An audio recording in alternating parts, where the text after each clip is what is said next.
Assalamualaikum warahmatullahi wabarakatuh. Perkenalkan, kami dari kelompok 4 yang beranggotakan Ahmad Ali Firdaus, Diah Ayu Pitaloka, Inggit Nurul Istifaedah, Syarifah Bastiati, dan Alfi Faujiah. Pada kesempatan kali ini, kami akan memaparkan hasil diskusi kami terkait teori konstruktivisme. Pengertian konstruktivisme secara etimologi, konstruk yang berarti menyusun atau membuat struktur, dan isme dalam Kamus Bahasa Indonesia berarti paham atau aliran. Secara terminologi, suatu aliran filsafat ilmu, psikologi, sosiologi, sains, dan teori belajar mengajar yang menekankan pengetahuan yang ada adalah bentukan atau konstruksi kita sendiri. Menurut para ahli Waseso tahun 2018, konstruktivisme adalah suatu pendapat yang menyatakan bahwa perkembangan kognitif merupakan suatu proses pembelajaran secara aktif, membangun sistem arti dan memahami terhadap realita melalui pengamatan dan interaksi mereka. Menurut Suparlan tahun 2019, konstruktivisme sebuah teori yang memberikan keluasan berpikir kepada siswa, dan siswa dituntut untuk bagaimana mempraktikkan teori yang sudah diketahuinya dalam kehidupannya. Menurut Rangkuti tahun 2014, teori belajar konstruktivisme adalah sebuah teori yang memberikan kebebasan terhadap manusia yang ingin belajar atau mencari kebutuhannya, dengan kemampuan menemukan keinginan atau kebutuhannya tersebut dengan bantuan fasilitasi orang lain, sehingga teori ini memberikan keaktifan terhadap manusia untuk belajar menemukan sendiri kompetensi, pengetahuan atau teknologi dan hal lain yang diperlukan guna mengembangkan dirinya sendiri. Baik, berikutnya kita akan mengetahui bagaimana tujuan teori konstruktivisme. Menurut Mas Gumelar dan Pinton, tahun 2021 halaman 54 mengemukakan bahwa tujuan dari pendekatan konstruktivisme ini agar siswa memiliki kemampuan dalam menemukan, memahami, dan menggunakan informasi atau pengetahuan. Kemudian terdapat ciri-ciri teori konstruktivisme.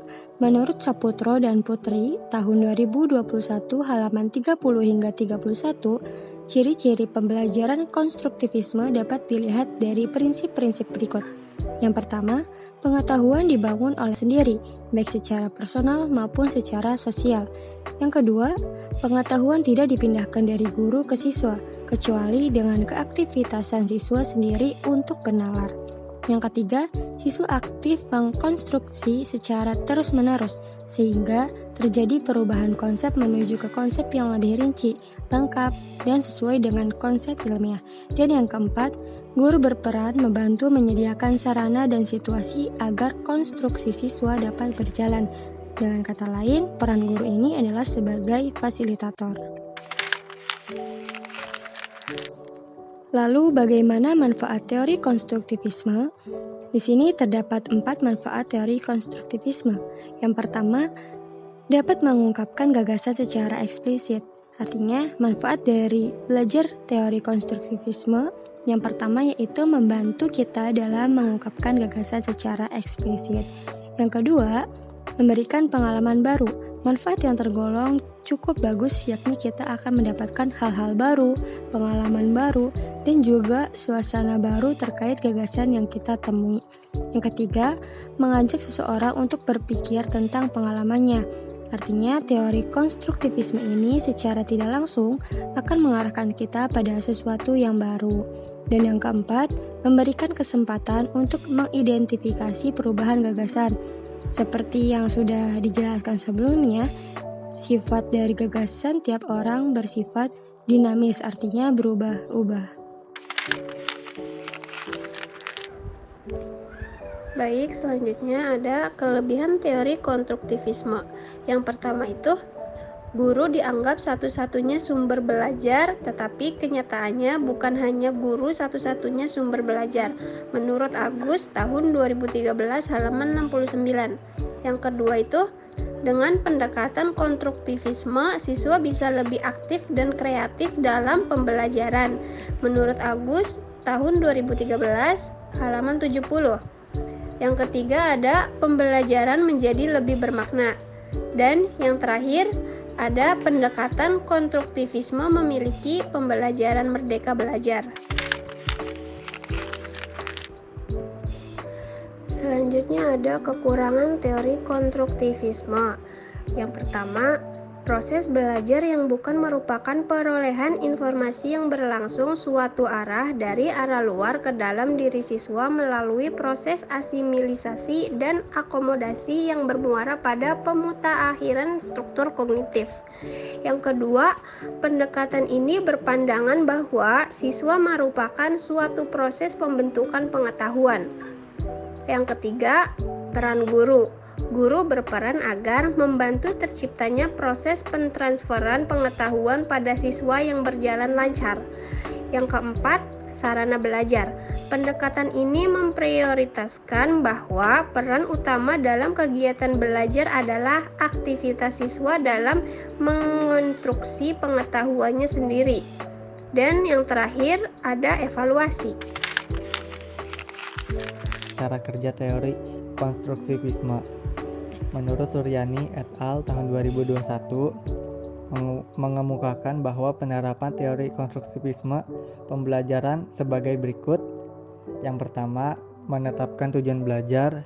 Yang kedua, memilih bahan pembelajaran. Yang ketiga, menyusun tema-tema yang dapat dipelajari peserta didik secara aktif. Keempat, menentukan dan mengatur proses pembelajaran yang sesuai dengan tema pembelajaran. Misalnya proses pembelajaran mengajar berupa kelompok, eksperimen, role play, dan problem solving. Yang kelima, mempersiapkan berbagai pertanyaan yang dapat menumbuhkan karakter kreatif peserta didik untuk berpikir kritis, berdiskusi, dan bertanya. Dan yang terakhir, mengevaluasi kegiatan dan hasil pembelajaran. Maka dapat disimpulkan bahwa konstruktivisme adalah suatu pendapat yang menyatakan bahwa perkembangan kognitif merupakan suatu proses pembelajar secara aktif, membangun sistem arti dan pemahaman terhadap realita melalui pengamatan dan interaksi mereka. Menurut pandangan konstruktivisme, pembelajar secara aktif membangun pengetahuan secara terus-menerus, mengasimilisasi dan mengakomodasi informasi baru. Sebagai penutup, burung dara, burung cendrawasih. Cukup sekian dan terima kasih.